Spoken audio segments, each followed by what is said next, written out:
დაუბრუნდებათ თუ არა მიანაბრებს ის თანხა, რომელიც მათ საბჭოთა პერიოდში შემნახულ სალაროებში შეიტანეს.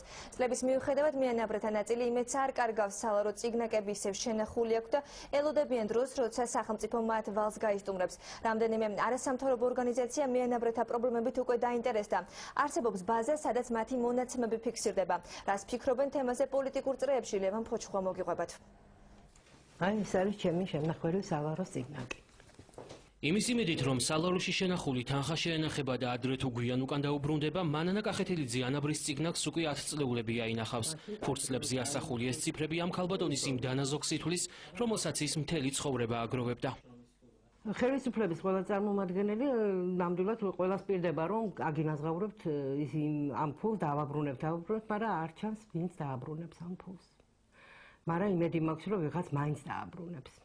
სახელმწიფოსგან კუთვნილი თანხის მიღების იმედი რომ დაკარგა საკუთარი კავშირი ჩამოაყალიბა. უშაგი დონჯაშვილმა ირგვლივ ისეთი ადამიანები შემოიკრიბა, რომელთა მიმართაც სახელმწიფო ვალშია.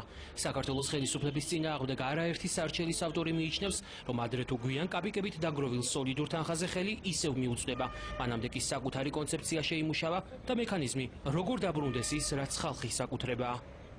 ისია მომზადებული მასალები, დოკუმენტები, მტკიცებულებები ისე რომ სრული საშუალება აქვს ხელისუფლებას წელს 2013 წლის დეკემბრიდან დავიწყოთ ჩვენ მიანაბრეთა ვალების ეტაპობრივად გასტუმრება. მიანაბრეთა უფლებების დაცვაზე საქართველოში რამდენიმე არასამთავრობო ორგანიზაცია ზრუნავს, თუმცა მათი ძირითადი საქმიანობა ამ ეტაპზე მხოლოდ მიანაბრეთა რიცხვის დათვლაში გამოიხატება. სახელმწიფოს ვალის ოდენობა კი უკვე ცნობილია, დაახლოებით 3 მილიარდი ლარი. ახლა მთავარი საზრუნავი გეგმის შემუშავებაა, თუ როგორ მოხდება ვალის გასტუმრება. ამბობენ, რომ ამაში საზოგადოებამ საკუთარი როლი უნდა ითამაშოს.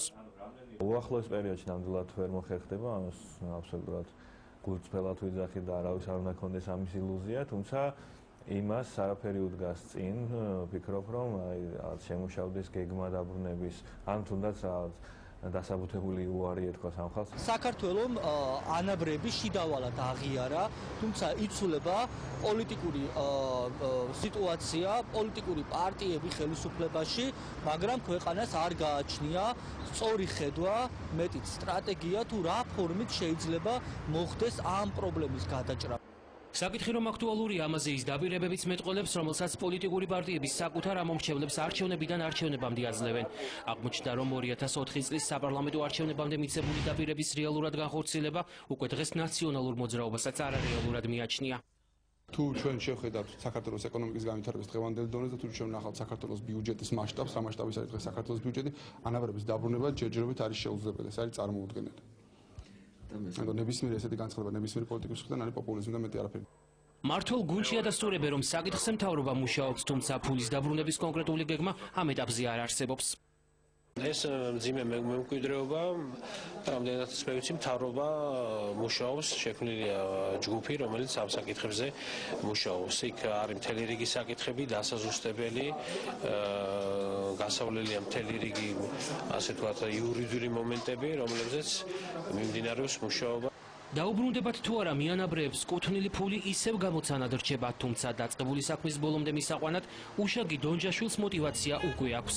სასამართლო პროცესის მოგების შემთხვევაში ის იმ იდეის განხორციელებას ელოდება, რასაც მიანაბრეები მას დიდი ხნის წინ დაპირდნენ. აი ასეთი ძეგლი დაიდგება მირთა მოედანზე დადგავენ მიანაბრები.